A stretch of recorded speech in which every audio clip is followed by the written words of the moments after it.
Honda Pakistan ने Honda city की 6th generation की ऑफिशियल लॉन्चिंग कर दी है। होंडा के मुताबिक इस साल की मोस्ट अवेटेड कार है ये।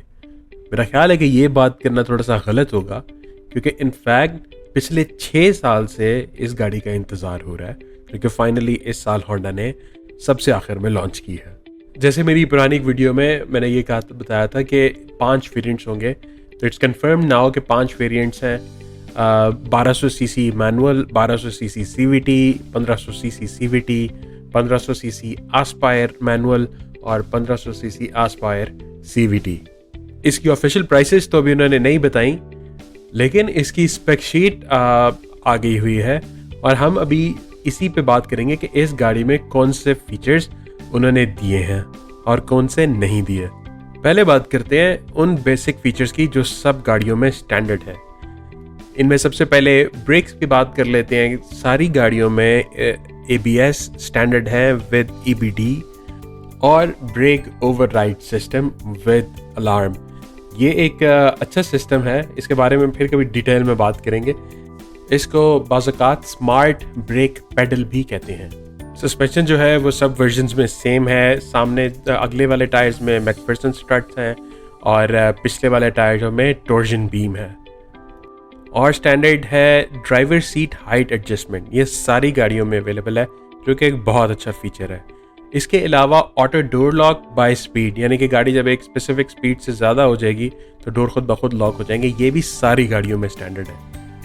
एक first in class standard feature जो होंडा ने इस दफ़ा दिया है सारे वर्जन्स में, वो electrically retractable side view mirrors हैं कि बटन दबा के जो साइड व्यू मिरर है वो रिट्रैक्ट हो जाएंगे। ये फीचर सब में स्टैंडर्ड है। इसके अलावा अगर आप देखें तो इकोनॉमी मोड का बटन सब में स्टैंडर्ड है, जो एयर फिल्टर है वो सब में स्टैंडर्ड है। और एक बेहतरीन चीज़ जिसका मैंने अपनी लास्ट वीडियो में भी कहा था कि स्टीयरिंग ऑडियो स्विचेस स्टैंडर्ड होने चाहिए, अल्हम्दुलिल्लाह वो भी स्टैंडर्ड है, जो कि बहुत अच्छी चीज़ है, क्योंकि ये बाद में लगवाया जाना बहुत मुश्किल काम है। तो ये सारे वर्जन्स में स्टीयरिंग ऑडियो स्विचेस हैं। एक और चीज़ जो है वन टच लेन विंकर या इंडिकेटर, कि वैसे आप सिंगल टच के साथ इंडिकेट कर लेते हैं, वो 2-3 पल्सेस के बाद वापस आ जाता है। ये भी एक अच्छा फीचर है। डिजिटल क्लॉक और आउटसाइड टेम्परेचर डिस्प्ले जो है वो भी इनमें स्टैंडर्ड है। और इसकी रीज़न ये है कि और शुक्र है कि मेरी एक जो पुरानी वीडियो थी जिसमें मुझे ये पता चला था कि शायद जो बेसिक वर्जन्स हैं उसमें बिल्कुल बेसिक वाला मीटर दे रहे हैं, ऐसा नहीं है। यही जो अच्छे वाला मीटर है वो स्टैंडर्ड है सारी गाड़ियों में, which is a very good thing and I am happy कि आई एम प्रूवन रॉन्ग कि ये सब में स्टैंडर्ड है, जो कि बहुत अच्छी चीज़ है, क्योंकि जो दूसरे वाला मीटर था वो बिल्कुल भी अच्छा नहीं था।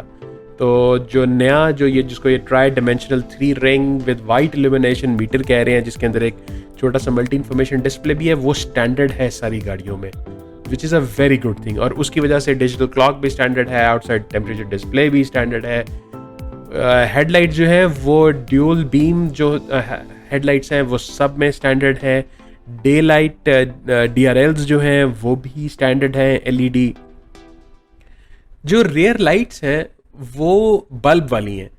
अब इससे हमें एक चीज़ तो है कि जो सामने वाला इस गाड़ी का एंड है वो इन्होंने जो 6th जनरेशन का फेस लिफ्ट है उससे उठाया है, लेकिन जो रेयर लाइट्स हैं वो फेस लिफ्ट से पहले वाली हैं, जिसके अंदर LED नहीं है, क्योंकि जो फेस लिफ्ट में LED वाली रेयर लाइट्स थी। तो बहरहाल this is just an aesthetic difference, लेकिन जो भी है सारी गाड़ियों में एक ही तरह की रेयर लाइट्स हैं, उनमें कोई फ़र्क नहीं है। इसके अलावा जो आउटसाइड विंग मिरर्स हैं उनके ऊपर ही साइड टर्न LEDs लगी हुई हैं, जो कि स्टैंडर्ड है। ये भी एक बहुत अच्छी चीज़ है। अच्छा, जो सीट्स हैं इसकी वो दोनों वो सब में होंगी फैब्रिक की ही, दफ़ा लेदर सीट्स नहीं हैं किसी में भी। इंटीरियर कलर ये कह रहे हैं कि आइवरी स्टैंडर्ड है, यानी कि बेज कलर स्टैंडर्ड है, लेकिन वो सिर्फ इंटीरियर जो क्लॉथ वाली जो सारी जगह हैं वो वाला जगह जो है वो बेज कलर में है। जो डैशबोर्ड वगैरह और बाकी जो डोर ट्रिम्स हैं वो मेरा ख्याल है ब्लैक ही हैं, और उनके अंदर इंसर्ट्स वगैरह जो हैं कुछ वो आइवरी कलर के होंगे। तो डैशबोर्ड ओवरऑल जो है वो काले रंग का ही है सब में। उसके अलावा जो आपकी स्टैंडर्ड फीचर्स है, एक जो पीछे ट्रंक है उसमें लाइनिंग लगी हुई है, वो भी स्टैंडर्ड है सब में। रेयर सीट्स जो हैं उनमें सेंटर आर्मरेस्ट जो है वो भी स्टैंडर्ड है सब में। फ्रंट साइड पे जो मैप के लिए जो इंटीरियर लाइट्स होती हैं वो भी स्टैंडर्ड हैं। इसके अलावा वैनिटी मिरर्स ड्राइवर और पैसेंजर दोनों में हैं और स्टैंडर्ड हैं through out. USB charging ports आगे एक है और पीछे दो हैं, ये भी स्टैंडर्ड है। तो अभी तक हम सारे उन फीचर्स की बात करें जो सब में स्टैंडर्ड है। इसी तरह सेफ्टी और सिक्योरिटी की बात करें, एयर बैग्स जो हैं वो स्टैंडर्ड हैं सारी गाड़ियों में। जो स्टॉप लैंप है पीछे वो स्टैंडर्ड है सारी गाड़ियों में। इसके अलावा मोबिलाइजर स्टैंडर्ड है, अलार्म स्टैंडर्ड है। बाकी जो गाड़ियों की जो और छोटी मोटी जिसको ये अपनी बॉडी स्ट्रक्चर की वजह से कहते हैं कि अच्छी चीज़ें हैं, जिसमें S body structure, impact mitigating head rest और आइसोफिक्स कंपैटिबल रियर सीट्स जो हैं, ये सारी जो है ये स्टैंडर्ड फीचर्स हैं इसमें, जो कि एक बहुत अच्छी चीज़ है। इसके अलावा अगेन एक क्लास लीडिंग फीचर जो इन्होंने स्टैंडर्ड दिया है इस दफ़ा होंडा सिटी में, वो है tilt and telescopic steering wheel. यानी कि वो ऊपर नीचे भी हो जाता है और आगे पीछे भी हो जाता है। आप इसको कंबाइन करें इसकी जो ड्राइवर हाइट एडजस्टमेंट है, तो it will be a perfect match for good driving position. ये एक बहुत अच्छा फीचर है और इस क्लास की किसी गाड़ी में मौजूद नहीं है। 30 लाख से नीचे वाली किसी गाड़ी में ये फीचर मौजूद नहीं है, जो कि बहुत अच्छी चीज़ है। अब हम बात करते हैं उन चीज़ों की जो इन गाड़ियों में फ़र्क है एस्पायर, नॉन एस्पायर, 1500 और 1200 में। सबसे पहली चीज़ आ जाती है इंजन और गियर बॉक्स। ये एक बहुत लंबा टॉपिक है, इस पे बाद में बात करेंगे कि क्या 1200 और 1500 में कितना फ़र्क है पावर का, और जो अब नई CVT है वो पिछली प्रोस्मैटिक से क्या बेहतर है, उसकी परफॉर्मेंस कैसी होगी और फ्यूल इकोनॉमी कैसी होगी, ये हम किसी नेक्स्ट वीडियो में बात करेंगे इंशाल्लाह। आज हम सिर्फ बात करते हैं उन फीचर्स का जो फ़र्क है। सबसे पहले तो बात कर लेते हैं एस्पायर एक्सक्लूसिव्स का, कि जो सिर्फ एस्पायर में है और दूसरी गाड़ी में ना तो वो मौजूद हैं और ना उनकी ऑप्शन है। उसमें सबसे पहली चीज़ है स्मार्ट एंट्री और पुश स्टार्ट। यानी कि आपकी जेब में चाबी पड़ी हुई है और आपने गाड़ी का दरवाज़ा भी खोल लिया और पुश बटन से स्टार्ट है। ये सिर्फ एस्पायर में है, और जो दूसरे वाले नॉन एस्पायर LS मॉडल्स हैं उनके अंदर सिर्फ कीलेस एंट्री है और चाबी से गाड़ी स्टार्ट होगी। जो दूसरा मेजर फ़र्क है वो है एयर कंडीशनर का। एस्पायर मॉडल्स में ऑटो एयर कंडीशनिंग है, जो कि एक अच्छा फीचर है, आप गाड़ी को अपने हिसाब से सेट कर लेते हैं। और जो मेजर फ़र्क है वो है रेयर वेंटिलेशन का, कि पीछे एयर वेंट्स बने हुए हैं एस्पायर में और ये नॉन एस्पायर में नहीं है, और ना ही उसमें ऑप्शनल आ सकते हैं। तो अगर फैमिली है और पीछे बच्चे या और लोग बैठते हैं, तो फिर आई थिंक कि जो एस्पायर मॉडल है वो एक बहुत बेहतरीन अपग्रेड है, क्योंकि इस क्लास में किसी गाड़ी में रेयर वेंटिलेशन नहीं है। ये एक बहुत बड़ा कंफर्ट वाला फीचर है। ये वाली चीज़ें smart entry, push start, automatic climate control और रेयर वेंटिलेशन बहुत बड़े एडिशनल फीचर्स हैं जो कि सिर्फ एस्पायर में हैं और उससे नीचे वालों में ना तो हैं और ना ही उनकी ऑप्शन है। उसके अलावा एक और फ़र्क जो है वो ये है retractable side view mirrors auto भी हैं एस्पायर में। यानी कि दूसरी गाड़ियों में तो ये है कि आप बटन दबा के उनको रिट्रैक्ट कर सकते हैं, वो सारों में स्टैंडर्ड है। लेकिन जो एस्पायर है उसमें क्या है कि जब आपने गाड़ी लॉक कर दी तो वो खुद ब खुद बंद हो जाएंगे, और जब आप गाड़ी अनलॉक करेंगे वो खुद ब खुद खुल जाएंगे। ये एक छोटा फ़र्क है लेकिन फिर भी मौजूद है गाड़ियों में। इसके अलावा कुछ इंटीरियर फिटिंग्स जो हैं वो क्रोम की हैं एस्पायर में, और जो नॉन एस्पायर हैं उनमें क्रोम की नहीं है। अब बात करते हैं उन फीचर्स की जो एस्पायर में तो मौजूद हैं और बाकियों में ऑप्शनल हैं। उनमें से एक है आपके फॉग लैंप्स, जो कि एस्पायर में मौजूद हैं और बाकियों में आप लगवा सकते हैं गाड़ी ऑर्डर करते हुए। उसके अलावा आपकी जो फैब्रिक सीट्स हैं, दोनों में फैब्रिक हैं, एस्पायर में हाई ग्रेड है, जो नॉन एस्पायर है उसमें आप ऑप्शनली वो लगवा सकते हैं।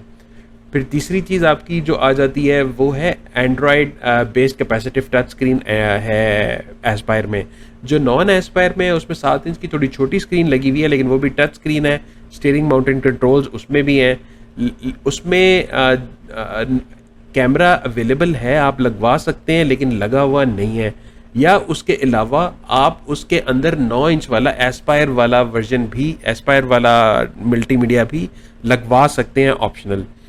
फिर जो स्पीकर्स हैं वो एस्पायर में 4 हैं, जो नॉन एस्पायर हैं उसमें 2 हैं, लेकिन अगेन उसमें आप ऑप्शनली लगवा सकते हैं अगर आपने लगवाने हो। तो ये वाली सारी चीज़ें वो थी जो कि आप ऑप्शनली लगवा सकते थे, एस्पायर में मौजूद हैं ऑलरेडी, और बाकियों में आप ऑप्शनली लगवा सकते हैं। बाकी क्रूज़ कंट्रोल जो है वो 1500 सीसी वाले सारे मॉडल्स में अवेलेबल है, मैनुअल में भी, सीवीटी में भी और सीवीटी एस्पायर में भी। वो 1200 सीसी वाली गाड़ियों में ना तो मौजूद है और ना ही उसकी ऑप्शन है। इसके अलावा इकोनॉमी मोड वाला बटन जो है वो सिर्फ 1500 सीसी सीवीटी में है, एस्पायर और नॉन एस्पायर, लेकिन वो 1200 सीसी वाली गाड़ियों में एक तो मौजूद भी नहीं है और उसके अलावा जो इवन 1500 सीसी मैनुअल ट्रांसमिशन है उसके अंदर भी इकोनॉमी मोड नहीं है। तो अगर इस तरह देखें तो मेजर फ़र्क जो एस्पायर और नॉन एस्पायर में है वो वही वाली चीज़ें हैं, keyless entry, push start, automatic climate control, rear ventilation. ये 4 बड़े हैं डिफरेंसेस इस दफ़ा, जो कि आप नॉन एस्पायर में नहीं लगवा सकते। बाकी ज़्यादातर जो डिफरेंसेस हैं वो आप ऑप्शनली फैक्ट्री से लगवा सकते हैं जिस टाइम आप ऑर्डर करेंगे, लेकिन इन 4 चीज़ों की वजह से मेरा ख्याल है कि इस दफ़ा एस्पायर लास्ट टाइम की बनिस्बत ज़्यादा इट मेक्स सेंस। होंडा ने इस दफ़ा गाड़ी में बड़े अच्छे फीचर्स ये दिए हैं जो कि क्लास लीडिंग भी हैं इनमें से कुछ चीज़ें, और कुछ चीज़ें पहले थी ही नहीं यहाँ पे। लेकिन हमें एक चीज़ का ध्यान रखना है कि ये हमें होंडा ने बासी मॉडल दिया है। ये मॉडल आज से 4-1 साल पहले आ जाना चाहिए था पाकिस्तान में। एक तो उन्होंने लेट दिया है, फिर उसके अलावा उन्होंने जो इसमें एक सबसे बुरी चीज़ की है वो ये कि इसका सेफ्टी सिस्टम उन्होंने निकाल दिया है। इस गाड़ी में कोई ट्रैक्शन कंट्रोल या स्टेबिलिटी कंट्रोल नहीं है। अगर आप इसके डायरेक्ट कंपेटिटर को देखें जो कि टोयोटा यारिस है तो उसके अंदर वो मौजूद है, और इवन होंडा सिटी से लोअर सेगमेंट में जो प्रोटॉन सागा का एस वर्जन है उसके अंदर भी स्टेबिलिटी कंट्रोल मौजूद है। तो ये मेरा ख्याल है कि होंडा ने एक बहुत बड़ी चीप हरकत की है कि उन्होंने इसके अंदर ये नहीं दिया। मेरा ख्याल है कि उनको ये लाजमी देना चाहिए था इसके अंदर। ट्रैक्शन कंट्रोल या स्टेबिलिटी कंट्रोल और एबीएस जो है वो गाड़ी की हिफाजत और स्टेबिलिटी के लिए सबसे अहम चीज़ें हैं। आपको शायद कोई लोग मिले जो ये कहें कि फ्रंट व्हील ड्राइव गाड़ियों में स्टेबिलिटी कंट्रोल की कोई ख़ास ज़रूरत नहीं होती है, लेकिन ये बिल्कुल गलत बात है। Stability control along with anti lock braking system is the most important safety in the car.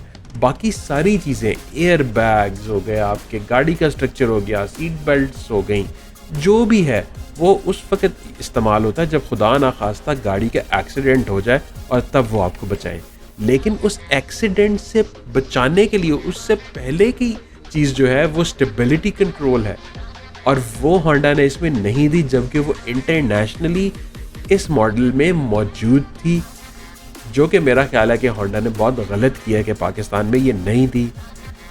मेरी जितनी भी एंथुसियाज्म थी इस गाड़ी के लिए इसकी लॉन्च से पहले, वो इस एक चीज़ की वजह से बिल्कुल बैठ गई है। और इसके अलावा होंडा ने कहा है कि इसकी वारंटी है 3 साल या 75,000 किलोमीटर, लेकिन उसके साथ उन्होंने बड़ा ओपनली बता दिया है, no periodic maintenance, no warranty. यानी कि अगर आप कंपनी से मेंटेनेंस नहीं कराते रेगुलर तो आपकी वारंटी वॉइड।